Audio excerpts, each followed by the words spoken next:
자, 오늘 우리가 읽은 본문 말씀의 내용은 가나안 땅에서 야곱의 아들 11번째로 태어나서 황태자처럼 살던 요셉이 10명의 형들에 의해서 애굽의 노예로 팔려가게 됩니다. 하지만은 천신만고 끝에 하나님의 도우심과 또한 하나님의 은혜 가운데서 보디발 장군의 집으로 노예로 들어가게 되죠. 그래서 거기서 죽을 만큼 고생을 하게 됩니다. 그러면서 시간이 지나면서 대략 한 7, 8년 지나면서 하나님께서 큰 은혜를 주시고 요셉이 워낙 성실하니까 너무너무 성실하니까 자기 본국의 수많은 사람을 제쳐놓고 보디발 장군이 자기 집안의 모든 재산부터 시작하고 종 그리고 모든 것을 다 책임지고 관할할 수 있는 가정 총무, 다시 말하면 청지기 대장으로 삼습니다. 그것은 요셉에게 있어서 굉장히 높은 신분을 상징하는 거예요. 사실상 그 보디발 장군이 한 가지만 빼놓고는 모든 것을 네 맘대로 하라고 할 정도로 권한을 줬으니까 요셉의 권한이라는 것은 대단한 권한이죠. 예. 그 정도로 이제 요셉의 그 모든 삶이 풀렸어요. 뭐 먹고 마시고 입고 모든 것이 풍성합니다. 그런데 좋은 일도 잠깐이라고 갑자기 큰 시련이 닥쳐왔어요. 보디발 장군 아내가 요셉이 자기를 겁탈하려고 했다는 거짓말을 함으로 인해서 누명을 쓰게 됩니다. 그런데 중요한 것은 여러분, 그 당시 요셉이 그런 누명을 썼을 때 요셉을 위해서 변호해 줄 사람이 하나도 없다는 거예요. 왜 그럴까요, 여러분? 요셉은 보디발 장군의 그런 가정 총무로 있지만은 이방인이기 때문에 그 속에서는 얼마든지 시기하는 사람이 많을 수 있다는 거예요. 그뿐만 아니라 요셉을 변호했다가는 자기 목숨이 달아날 것 같으니까 아무도 변호해 줄 수가 없는 거예요. 그래서 요셉은 이제 감옥으로 가게 됩니다. 그런데 중요한 것은 그 당시 애굽법에서는 상전의 재물을 훔쳤다든지 또한 상전의 그 어떤 그 명예에 피해를 줬다든지 또한 요셉처럼 상전의 어떤 그 아내를 겁탈하려는 그런 일이 벌어졌을 때는 바로 사형입니다. 감옥에 들어간 다음에 바로 사형이에요. 그런데 인간의 목숨은 하나님께 달려있는 걸 여러분 믿으시기 바랍니다. 요셉이 여기서 죽지 않았다는 것만 해도 요셉의 목숨이 하나님에 의해서 주관되고 있다는 걸 우리가 알 수 있죠. 그 당시 애굽법으로 보면 요셉은 100% 죽어야 돼요. 그런데 여러분, 요셉이 이렇게 억울한 누명을 쓰게 된 것이 뭐냐면 하나님의 영광을 위해서, 하나님의 뜻을 위해서, 하나님께 기쁨이 되게 해서 죄를 짓지 않는 거거든요. 그러면 이렇게 죄를 짓지 않게 해서 지금 누명을 썼으면, 누명을 썼을 때 요셉이 지금 감옥으로 들어가면 죽든지 아니면 완전히 그 감옥에서 평생 썩든지 둘 중 하나일 거 아니에요. 그랬을 때 요셉이 여러분 기도했을까요, 안 했을까요? 얼마나 식음을 전폐하고 하나님 앞에 기도했겠어요. 하나님 저 억울합니다. 하나님 보셨잖아요. 저 하나님의 영광을 위해서 살라다 이렇게 된 거 아닙니까? 하나님 저 도와주세요. 하나님 건져주세요. 그리고 가장 요셉이 걱정했던 부분이 여러분 뭘까요? 여러분 걱정하고 똑같을 것 같아요. 자, 내가 하나님의 영광을 위해서, 하나님의 뜻을 위해서, 거룩함을 위해서 어떤 일을 하다가 억울한 누명을 쓴 거예요. 부당한 누명을 쓴 거예요. 그렇게 됐을 때 지금 요셉은 보디발 장군의 아내를 겁탈한 죄로 들어갔기 때문에 겁탈한 것이라고 생각됐기 때문에 지금 감옥에 든 거예요. 그러면 요셉을 알고 있던 모든 사람은 전부 다 지금 요셉이 보디발 장군 아내를 겁탈했다고 생각을 해요. 그랬을 때 지금까지 7년, 8년 가까이 요셉을 사랑하고 과연 여호와 하나님을 믿는 요셉은 정말 정직하고 착하고 괜찮으다 하면서 요셉을 굉장히 높이 보고 존경하고 사랑했던 사람이 얼마나 많겠어요. 저 정도 성실하고 신실하다면 나도 여호와 하나님을 좀 믿어볼까? 이런 사람도 굉장히 많았을 거 아니에요. 그런데 갑자기 요셉이 그 주인의 아내를 겁탈했다는 그런 말이 딱 들리자 이들이 어떻게 생각했을까요? 저 나쁜 놈이네. 속셈을 완전히 숨기고 완전히 겉은 양이었는데 속은 일이었네. 여호와라는 그 종교는 몹쓸 종교구만. 내가 빠져들지 않기를 잘했어. 내가 빠져들었다고 해도 내가 나오기를 잘했어 하면서 대번에 누가 지금 욕을 먹죠? 하나님이 욕을 먹고 하나님의 영광이 가려지는 거죠. 우리가 예를 들어서 억울한 누명을 썼을 때 불신자나 우리 가족으로 하여금 사실상 네가 믿는 하나님이 살아계시다면 왜 그 정도밖에 안 되면서 대번 하나님을 욕하고 나는 그 정도가 된다면 하나님을 믿지 않을 거야. 그렇게 하나님이 살아계신다면 너한테 어떻게 그런 환경을 줄 수 있어? 나는 절대로 교회도 안 가고 나는 여호와 하나님도 믿지 않아. 이게 대부분 불신자의 반응이에요. 그러니까 우리가 기도하는 것도, 내가 잘 돼야 되는 것도, 내가 일이 잘 풀려야 되는 것도, 내가 억울한 누명을 쓰지 말아야 되는 것도 지금 하나님의 영광과 직결되기 때문에 사실상 우리가 그걸 염려하거든요. 그렇다면 요셉이 이 문제에 대해서 얼마나 여러분 염려했겠어요. 그렇기 때문에 요셉은 목숨을 걸고 기도하고 금식하면서 기도하고 하나님 앞에 이 억울한 누명을 벗겨주세요. 저는 억울한 누명을 쓰는 것까지는 괜찮은데 하나님의 영광이 가려지고 하나님의 명예가 땅으로 떨어지고 그 다음에 여호와 유일신 신앙을 가지려고 했던 사람들이 전부 다 등을 돌 겁니다. 그러니까 하나님의 명예를 위해서 저를 이곳에서, 이 환경에서, 이 억울한 누명에서 벗겨주세요, 벗겨주세요. 얼마나 기도했겠어요. 마치 사슴이 시냇물을 찾듯이 하나님을 찾았을 거 아니에요. 어떤데 우리가 어려운 일 닥치면 정말 동물이, 사슴이 그 물을 찾아 갈급하면 혀가 쭉 빠져나와서 동물들은 죽잖아요. 그때 얼마나 물을 갈망해요. 또 여러분도 어려운 문제를 당하면 그렇게 막 그 하나님을 갈망할 때가 있잖아요. 그런데 요셉의 생애 속에서 이만큼 하나님을 갈망한 때도 사실상 거의 없었을 거예요. 하나님, 누명을 벗겨주세요. 하나님의 영광이 가려집니다. 그런데 이 누명이 몇 년 갔어요, 여러분? 3년 갔죠. 3년 가까이 갔어요. 왜냐하면 보디발 장군이 감옥에 집어넣은 다음에 감옥에서 생활하다가 바로왕의 떡 굽는 간원장과 그 다음에 술 간원장이 들어와서 2년 후에 출소를 했으니까 2, 3년을 있었다는 거죠. 그러면 2, 3년 동안 주인의 아내를 겁탈하려다가 실패한 나쁜 사람으로 지금 나쁜 죄수로 들어온 거예요. 그런데 중요한 것은 그렇게 사슴이 물을 찾아 헤매이듯이 하나님 앞에 그렇게 목숨을 다해서 기도했는데 문제는 하나님께서 누명을 벗겨주지 않았다는 거예요. 3년간 그 누명을 뒤집어 쓰고 살겠다는 거예요. 보디발 장군 집에 있는 모든 그런 하인들이나 보디발 장군뿐만 아니라 요셉을 알고 있는 모든 사람은 요셉이 나쁜 사람이기 때문에 감옥에 갔다고 생각하고 있는 거예요. 그리고 감옥의 죄수들도 같이 지내보니까 절대 그럴 사람 같지는 않는데 아마 어리둥절했을 거예요. 예. 그러니까 요셉이 그런 그 억울한 일을 당해서 하나님 앞에 그 억울한 것을 벗겨달라고 그렇게 기도를 했는데 하나님은 그 기도에 응답하지 않고 외면하시고 묵묵부답이었다는 거예요. 그리고 나서 그 누명을 벗겨주지 않는 상태에서 어떻게 했냐면 그 죄로 인해서, 짓지 않는 죄로 인해서 감옥에 들어가겠다는 거예요. 지금 요셉이 감옥 생활을 하는 것은 뭐 때문에 하느냐면 지금 주인의 아내를 겁탈하려다가 실패한 죄로 인해서, 죽일 죄로 인해서 지금 감옥 생활을 하는 거예요. 이게 얼마나 요셉으로서는 여러분 이해하기가 힘듭니까?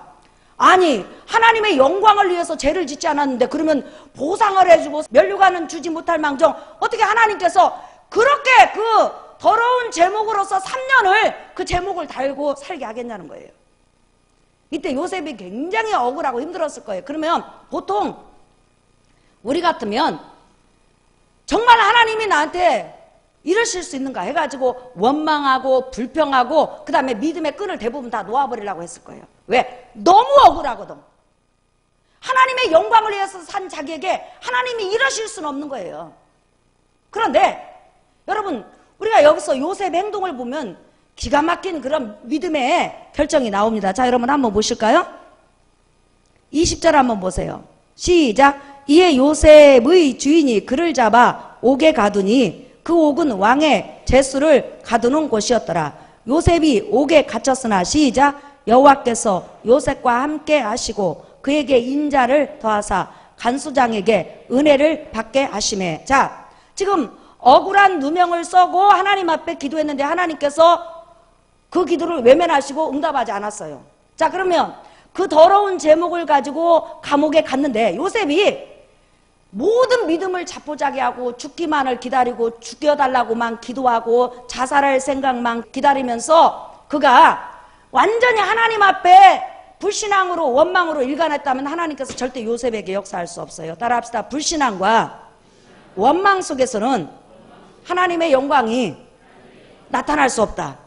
예. 근데 지금 요셉은 자기가 아무리 기도를 해도 하나님께서 응답하지 않고 지금 감옥까지 쳐넣었어요. 그때 요셉은 바로 행동을 바꿔요. 하나님 앞에 억울함을 풀어달라는 기도는 지속하되 감옥에 딱 죄수로 있으면서 죄수로서 최선을 다해서 그곳에서 성실하게 신실하게 정직하게 일을 해요. 그러자 그 모습을 본 간수장이 딱 마음에 든 거예요.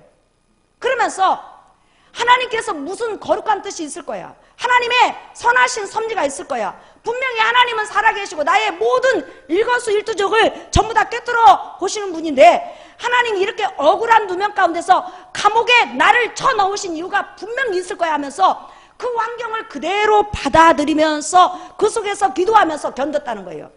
다시 말하면 하나님의 선한 섭리와 하나님의 거룩한 뜻을 바라보고 분명히 하나님께서 무슨 뜻이 무슨 계획이 있다고 신뢰하는 가운데서 하나님을 섬기고 이곳에서 죄수로서 최선을 다하니까 간수장 눈에 든 거예요.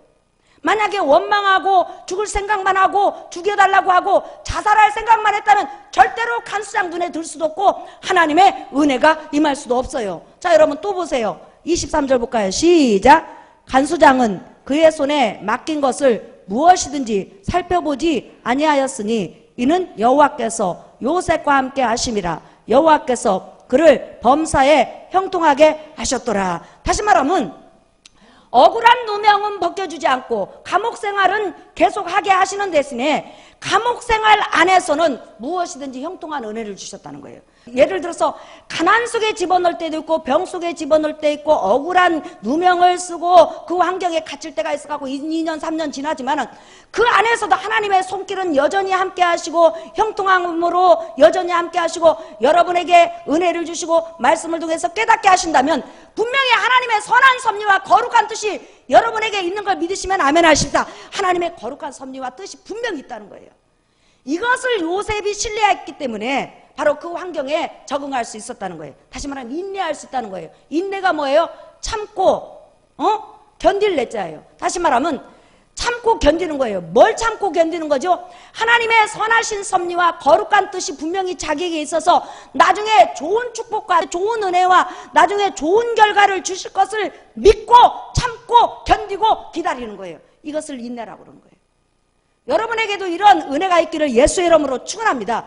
우리가 인생을 살다 보면 애매히 다시 말하면 전혀 고난당할 일을 전혀 욕먹을 일을 한 적이 없는데 완전히 누명을 씌워가지고 나를 곤란한 지경으로 빠뜨릴 때가 있어요. 그러나 그럴 때마다 하나님께서 분명히 지금 내가 기도하고 있는데 그 환경을 변화시키지 않는 것은 그 환경을 통해서 분명히 선하신 뜻과 선하신 그런 섭리가 있다는 걸 믿고 하나님을 신뢰하는 여러분 되시기를 예수의 이름으로 축원합니다.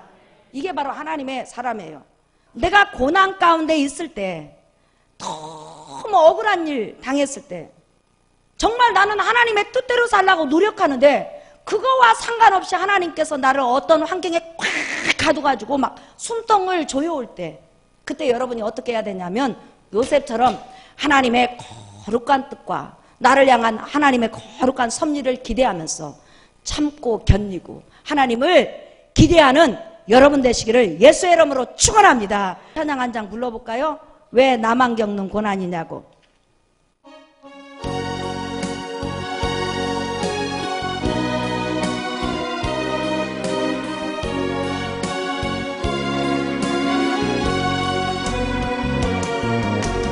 왜 나만 겪는 고난이냐고 불평하지 마세요. 고난의 뒤편에 있는 주님이 주실 축복 미리 보면서 감사하세요. 너무 견디기 힘든 지금 이 순간에도 주님이 일하고 계시자. 아멘. 남들은 지쳐 앉아 있을지라도 당신만은 일어서세요. 힘을 내세요. 힘을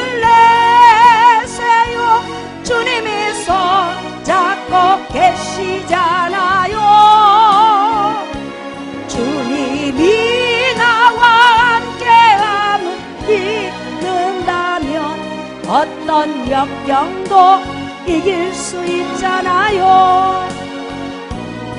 그러니까 요셉이 가나안 땅에 있을 때도 사실상 얼마나 여러분 억울합니까? 그죠? 한순간에 형들의 시기로 인해서 애굽의 노예로 팔려가지고 10년 가까이를 노예를 살잖아요.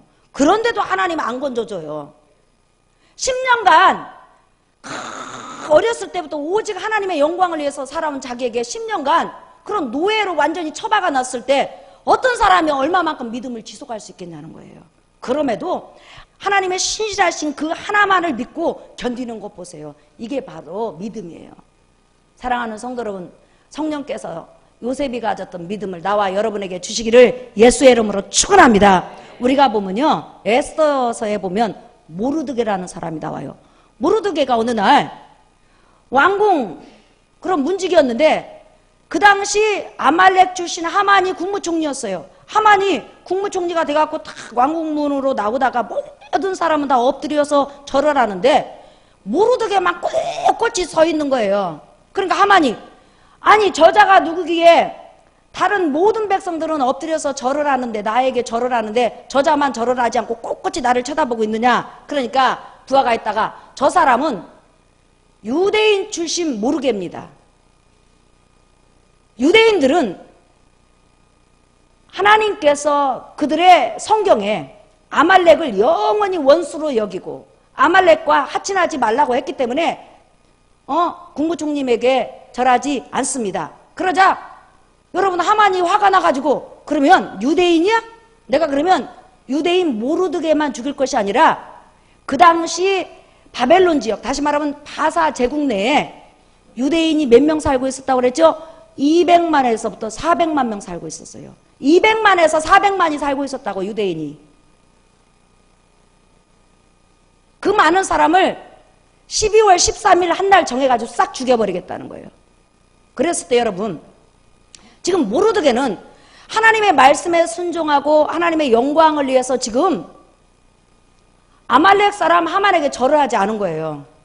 그런데 하만은 모르드게만 죽이면 되는데 유다인 200만 이상을 지금 죽이려고 하거든요. 그리고 결정을 했어요. 모함을 해갖고 죽이기로 왕에게 허락을 받아냈어요. 그랬을 때 얼마나 많은 유다인들이 모르드게를 원망했겠냐는 거예요. 죽으면 너나 죽지. 그냥 대충대충 넘어갈 것이지.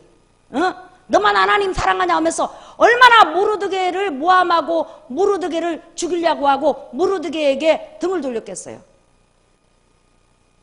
그런데 모르드게 변명하지 않고 뭐라고 그래요? 에스더한테 나중에 네가 우리를 도와주지 않는다면 하나님은 다른 방법으로 분명히 도와주실 것이다. 하나님께서 이 환경을 허락하셨다면 이 환경을 통해서 분명히 구원의 길을, 축복을 반드시 마련해 놓을 것이다는 그런 믿음의 고백을 해요. 그러자 모르드게 고백처럼 하나님께서는 유다인을 왕을 통해서 살려주셨을 뿐만 아니라 모르드게를 국무총리로 삼고 그 다음에 그 바벨론 지역, 바사 지역에서 고생하는 모든 사람들을 하나님께서 유다인 모든 사람들을 축복하시고 그 다음에 인권을 올려준 걸 여러분 믿으시길 바랍니다. 그러니까 우리가 때로는 하나님의 영광을 위해서 의로운 일을 위해서 거룩한 일을 위해서 주의 영광을 위해서 주님 뜻대로 살라고 몸부림치면서 달려가도 때로는 고난스러운 일, 억울한 일, 답답한 일, 애매한 일, 정말 기가 막힌 일을 당할 수 있어요. 그러나 중요한 것은 여러분이 그때 믿음을 가져야 해요. 따라합시다. 하나님의 거룩한 섭리와 하나님의 거룩한 뜻이 나에게 있기 때문에 하나님이 허락하신 것이다. 그러니까 요셉은 13년을 그 삶 속에서 하나님 앞에 밟혔다는 거예요. 왜 그랬을까요? 하나님께서는 요셉을 통하여서 연단시키고 고난을 통하여서 요셉을 그릇 만들어서 애굽 전 민족을 요셉을 통해서 살리게 하시고 그 다음에 자기 요셉의 히브리 족속을 다 살리게 하실 뿐만 아니라 전 세계에 그때 당시 기근이 들었는데 모든 사람을 살릴 수 있는 기발한 지혜와 체계를 요셉을 통해서 내게 하셨다는 거예요. 그렇기 때문에 여러분의 삶이 고난으로 끝나지 아니하고 하나님의 축복과 은혜로 끝날 것을 기대하면서 살아가는 여러분 되시기를 예수의 이름으로 축원합니다. 억울한 누명을 쓰지 않고도 그냥 얼마든지 주 안에서 주님을 섬기다 보면 고난을 받거든요. 그런데 중요한 것은 네가 왜 그 고난 속에 있는지 하나님께서 일일이 안 알려주니까 우리가 답답한 거예요. 여러분, 욥이 얼마나 하나님을 잘 섬겼습니까? 그런데 욥이 자기 자식들이 다 죽어버리고 모든 재산 다 잃어버리고 그 다음에 아내는 도망가버리고 완전히 병들어서 기왓장으로 자기 몸을 긁고 있을 때 욥이 궁금한 게 뭐냐면 왜 나에게 이 고난이 왔을까? 이게 너무너무 궁금한 거예요. 그래서 하나님 앞에 나 좀 만나주세요 계속 기도했잖아요. 너무 궁금한 거예요. 근데 중요한 것은 끝까지 하나님께서 하나님의 시간까지 안 만나주시고 네가 왜 그런 고난을 당하고 있는지 말씀을 안 하셨다는 거예요. 근데 나중에는 욥이 나 좀 만나주세요, 나 좀 만나주세요 하다가 나중에 그 환경에 적응하면서 그 다음에 하나님의 은혜를 기다려요. 그래서 야고보서에 보면 너희가 인내하는 욥을 알고 있으니 그 결말을 보았다고 그랬어요. 하나님은 정말 자비하신 분이니까 그 결말을 보면서 너희도 인내하면서 하나님의 선하신 뜻을 기다리라, 이렇게 야고보 사도는 말을 하고 있죠. 그러니까 우리 인간들은 이 세상에 살면 어떤 신적인 능력이 없기 때문에 하나님으로부터 고난이 오면요, 하나님이 직접 내게 알려주기 전까지는 몰라요. 내가 왜 이 고난 속에 있어야 되는지. 이렇게 주님 뜻대로 살라고 몸부림치는데 도대체 왜 하나님이 이 고난 속에 나를 가둬가지고는 이렇게 고난스럽게 만드는가. 그리고 완전히 하나님이 나를 떠난 거냐, 그러지도 않아요. 그 고난 속에서 하나님이 역사한다는 거예요. 내가 그 고난 속에서 벗어나서 좀 더 날개를 펴고 하나님의 영광을 위해서 살고 싶은데 그렇게 해주지 않고 그 고난 속에 딱 가둔 다음에 그 고난 안에서 나 여기 있다, 너 사랑한다, 너와 동행한다, 나 너를 내 자녀로 삼아, 이렇게 하신다는 거예요. 그러니까 우리가 이러지도 저러지도 못해요. 그런데 중요한 것은 이제 내게 온 많은 고난들, 뭐 애매히 고난을 당했든지 아니면 그냥 일반적으로 고난을 당했든지 시간이 지나가지고 나중에 그 고난이 끝나면 그때서 우리가 깨달아요. 뭘 깨달았냐? 아, 이것 때문에 하나님 이렇게 하셨구나. 아, 이것 때문에 하나님이 이렇게 하셨구나. 아, 이것 때문에 이렇게 하셨구나. 아, 나를 이런 방향에서 하나님께서 훈련시켰구나. 아, 이런 부분에서 내가 버리지 못하니까 이렇게 하나님께서 이 속에서 나를 그릇 만드셨구나. 아, 이곳에서 이렇게 욥처럼 신앙적인 부족한 것이 있어요. 욥은 의인은 절대 고난을 당할 수 없다는 것이 그의 신앙 사상이었어요. 근데 욥이 나중에 뭐라고 했어요? 의인도 얼마든지 고난을 당할 수 있다는 걸 욥이 깨닫지요. 그 고난을 통해서. 그러니까 그 고난을 딱 겪은 다음에, 완전히 끝난 다음에, 고난 속에서 이렇게 하나님께서 완전히 내보내신 다음에 우리는 아하, 이 고난이 그래서 왔구나. 이게 이제 우리의 깨달음이에요. 그러니까 모든 인간은 그게 바로 깨달음이에요. 그러면서 우리가 아이고, 그렇게 고난당할 때 조금 더 기도하고 찬양하고 하나님 신뢰하면서 감사할 걸, 이렇게 이제 우리가 깨달으면서 나중에 그런 비슷한 고난이 오면 여러분이 어떤 자세를 취하냐면 일단 하나님의 뜻이 있을 거야, 하나님의 섭리가 있을 거야 하면서 감사하면서 찬양하는 은혜가 있는 줄 믿습니다. 그래서 고난을 많이 겪은 사람일수록 고난에 대해서 담대해지면서 감사를 해요. 근데 고난을 자주 당하지 않는 사람은 그 고난에 비해서 막 놀래고 떨어요. 근데 나중에 신앙이 이제 깊어가다 보면 그 고난도 뛰어넘을 수 있는 은혜가 생겨요. 할렐루야. 그러나 우리 예수님은 달라요, 여러분. 예수님은 고난 자체를 다 알고 당하시는 거예요. 믿으시면 아멘 하십시다. 자, 우리 예수님은 하늘에서 이 땅에 오셨을 때 사람으로 태어나서 사람 속에서, 죄인 속에서 어떤 고난을 겪으면서 사셔야 되는지 알고, 자기가 하나님의 영생의 진리, 또한 은혜의 진리, 구원받는 진리를 증거할 때 유대 종교자뿐만 아니라 백성들이 얼마만큼 자기를 핍박하고 귀신 들렸다고 하고 자기를 따르는 사람들이 하나둘 배신하고 나중에 자기가 처절하게 십자가에서 버림받고 죽어야 될지 다 알고 받는 고난이에요. 그런데 그런 알고 받는 고난이지만 그분은 어떤 고난이 와도 하나님의 영광을 위해서 우리를 살리게 해서 묵묵히 그 길을 갔다는 거예요.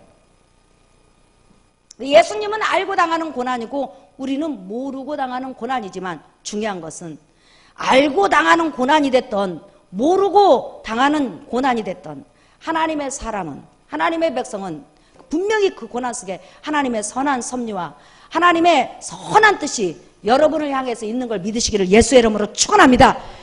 예수 안에 있는 사람은 모든 것이 합력해서 선을 이루어요. 절대로 예수 그리스도 안에 있는 사람은 선에서 악으로 끝나지 않아요. 악으로 시작했다가도 선으로 끝나고 선으로 시작했다가도 선으로 끝나는 것이 바로 예수 그리스도 안에 있는 사람이에요. 믿으시면 아멘 하십니다. 그래서 여러분들은 이제 하나님을 향해서, 나를 향해서, 나의 가족을 향해서, 내 미래를 위해서 하나님의 선한 섭리와 선한 뜻, 거룩한 뜻이 항상 나에게 있다는 걸 하나님을 신뢰함으로 믿고 어떤 환경 가운데서든지 믿고 여러분 힘차게 나가는 여러분 되시기를 예수의 이름으로 축원합니다. 특별히 억울하게 고난당한 사람이 있을 거예요. 그러나 하나님께서 여러분 신원해 주셔요. 반드시 신원해 주세요. 믿으시면 아멘 하십니다. 신원해 주실 때까지 오히려 하나님을 원망하기보다는 감사함으로 더 큰 축복을 주시기 위한 그런 하나님의 그런 계획이라는 걸 믿고 달려가는 여러분 되시기를 예수의 이름으로 축원합니다. 우리 복음성가 하겠습니다. 135장.